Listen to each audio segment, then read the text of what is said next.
Հունիսի 6-ին ժամը 11-ին ազգային ժողովի գլխավոր մուտքի առջև տեղի կունենա բողոքի ակցիա ընդդեմ Ռուսաստանի Դաշնային խորհրդի նախագահ Մատվիենկոյի Հայաստան կատարած այցի։ Հայաստան չպետք է այցելեն նրանք, ովքեր դավաճանել են մեր անվտանգությանը, սատարել մեր պարտությանը եւ շարունակ փնտրում են մեր պետականության չեղարկումը։ Միացիր բողոքի ակցիային հանուն ազգային արժանապատվության։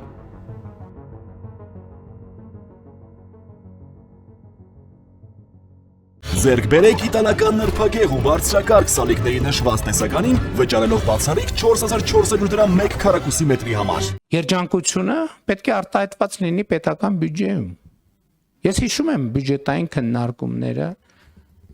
որ ամենատարբեր դեռ լրագրող եղած ժամանակներից ես ինքս էլ որպես պատգամավոր գործելով բյուջեին տարբեր անուններ եմ տվել եւ տարբեր ժամանակներին բյուջեի համար եղել են տարբեր ձևակերպումներ։ Չգիտեմ, բանի ճգնաժամի բյուջե, ետճգնաժամի բյուջե, կոնսերվատիվ բյուջե, հուսահատության բյուջե, զարգացման բյուջե։ Ես կարծում եմ, որ մենք ընդհանրապես տարբերակումները պետք է հանենք, որովհետև Հայաստանի Հանրապետությունը պետք է լինի երջանկության բյուջե։ Այսինքն մեր բյուջեները պետք է ուղղված լինեն նրան, թե ինչա պետք Հայաստանի Հանրապետությանը եւ նրանց քաղաքացիներին երջանիկ լինելու համար։ Եվ սա կարծում եմ շատ կարևոր արձանագրում է, որը մենք պետք է անենք։ Բայց չեմ ուզում եւ չեմ կարող շղթել, որ մարդու երջանկության համար, ինչպես նշված է նաեւ իրական Հայաստանի գաղափարախոսության նախագծում, անհրաժեշտ են նաեւ անհրաժեշտ կենցաղային պայմաններ։ Բայց ես ուզում եմ նաեւ մի արձանագրում անել, որ անհատական կենցաղային պայմանները բավարար չեն մարդու երջանկության համար։ Առիթ ունեցել եմ նաև կառավարության 2024 թվականի գործունեության զեկույցի ընթացքում ասել, որ իհարկե շատ կենցաղային օրինակով,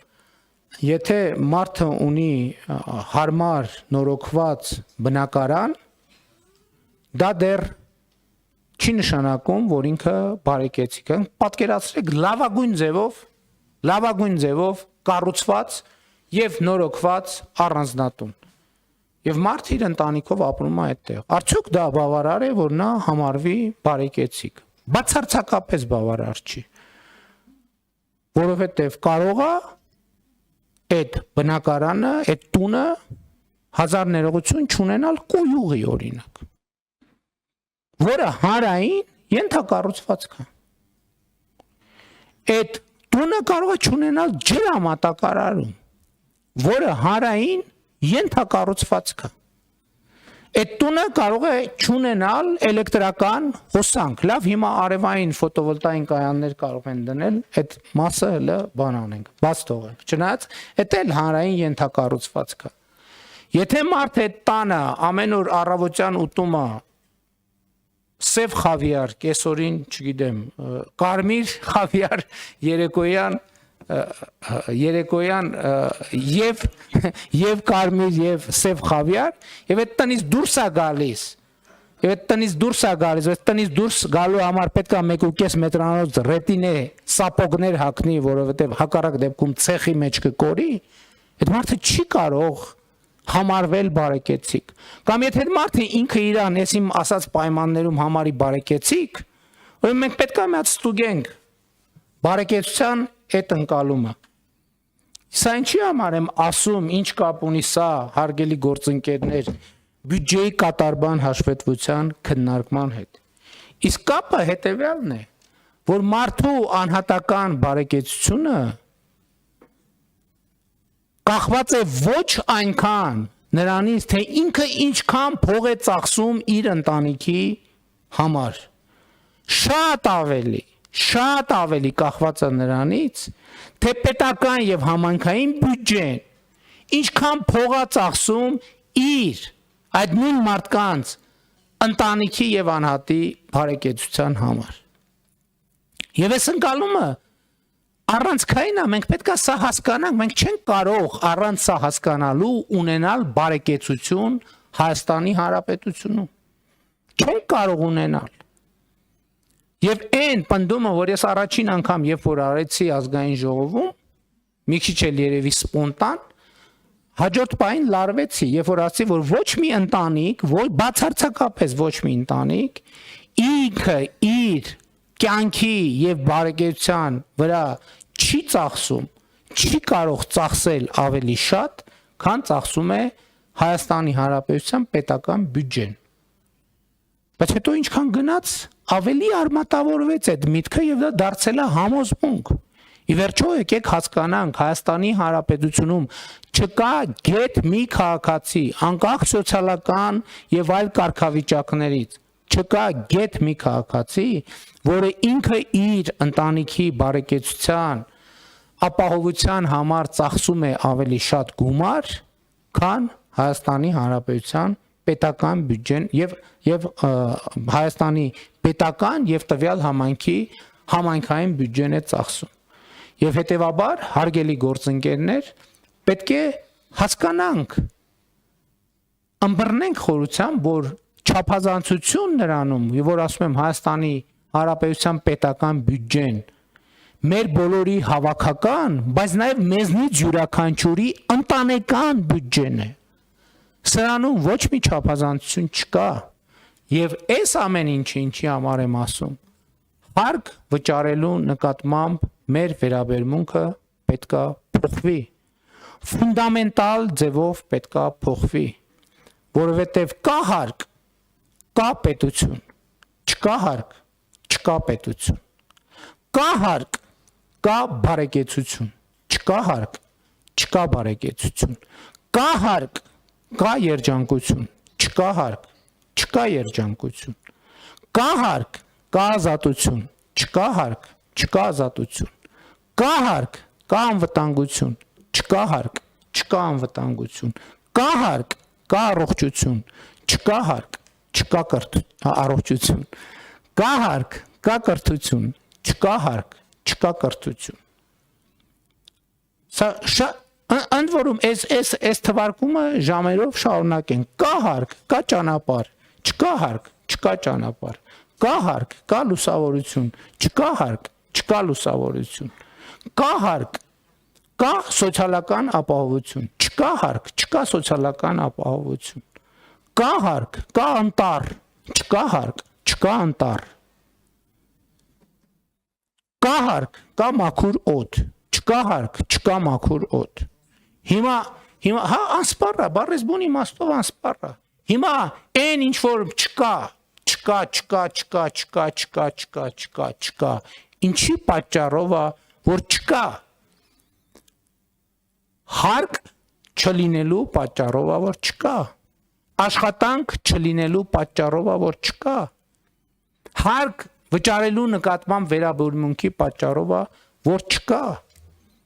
Եվ դրա համար էսա պատճառը, որ ես այդպես էլ չեմ կարողանում հասկանալ եւ վերջին շրջանում,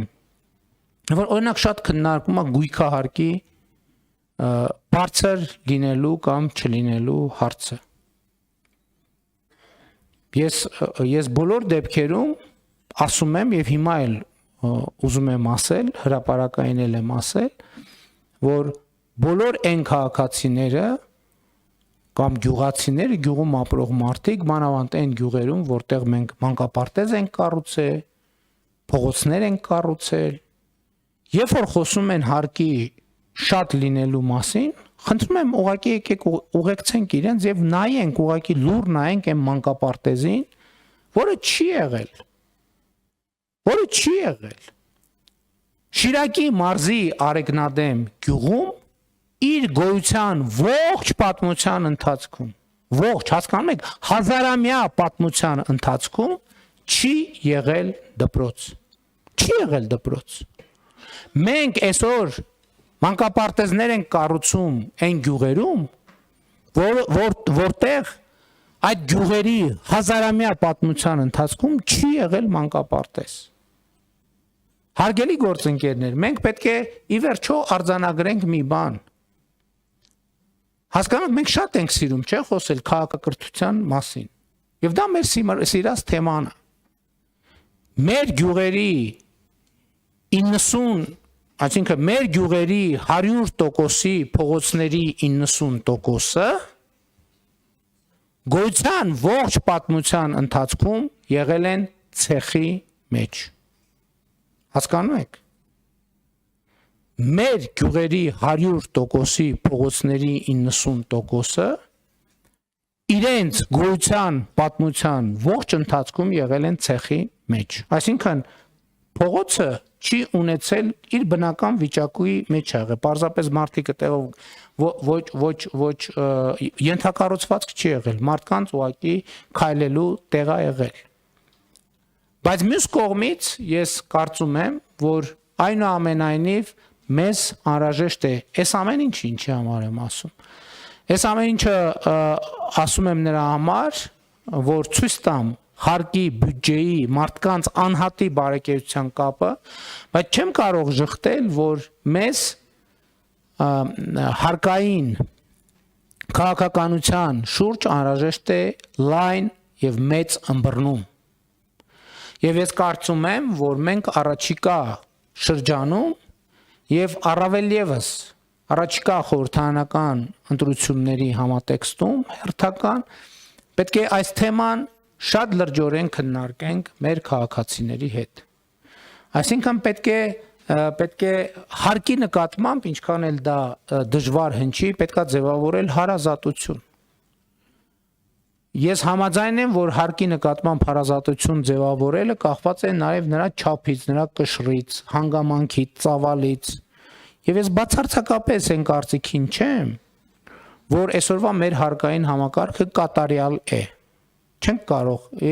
ես նույնիսկ հույս չունեմ, չեմ էլ կարող տենց խնդիր դնել, որ եկեք կատարյալ հարկային համակարգ ունենանք։ Համակարգը կատարյալ չի լինելու երբեք, բայց ես կարծում եմ, որ մեր առաջնորդությունը պետքա լինի նրա մասին, որ մենք ըմբռնում պետքա ձևավորենք քաղաքացիների շրջանում, որ հարկը իր ընտանիքի, իր երեխայի, իր տան, իր սեփականության, իր երկրի անվտանգության, բարեկեցության, երջանկության համար է։ Մենք պետք է հասկանանք ինչ է մեզ պետք երջանկության համար, ինչքան է հարկավոր վճարել այդ երջանկության համար եւ ինչպես ենք բաշխում այդ երջանկության համար անհրաժեշտ գումարների հավաքագրումը, որովհետեւ ուզում եմ ելի ընդգծել եւ դրանով թերևս ամփոփել, որ Հայաստանի Հանրապետությունում որևէ բան տեղի չի ունենում առանց պետական բյուջեի ծախսի։ Եվ հետևաբար որևէ բանի տեղի ունենալը սկսած մարդկանց ամուսնությունից։ Ասենք, որ դա նաև որոշակի համակարգ է, որը գրանցում է ամուսնությունները, բայց ելի եմ ասում, պետք է ճանապարհը լինի, չէ՞ որ մարդիկ հարսանիք անեն, չի լինի այլ կերպ։ Եվ հոսանք պետք է լինի, ջրամատակարարում եւ այլն, էլ բան չանեմ, չպարզաբանեմ։ Եվ հետեւաբար մեզ պետք է ձևավորել, ես չի ասի կոնսենսուս, ես կասեի, որ ըմբռնում, թե ինչպես, որտեղ եւ մենք պետք է ինչ չափով մենք պետք է հարկեր վճարենք, բայց որպեսզի այդ ըմբռնումը ձևավորվի, նախ պետք է արձանագրել, թե այդ հարկերը ինչի համար են։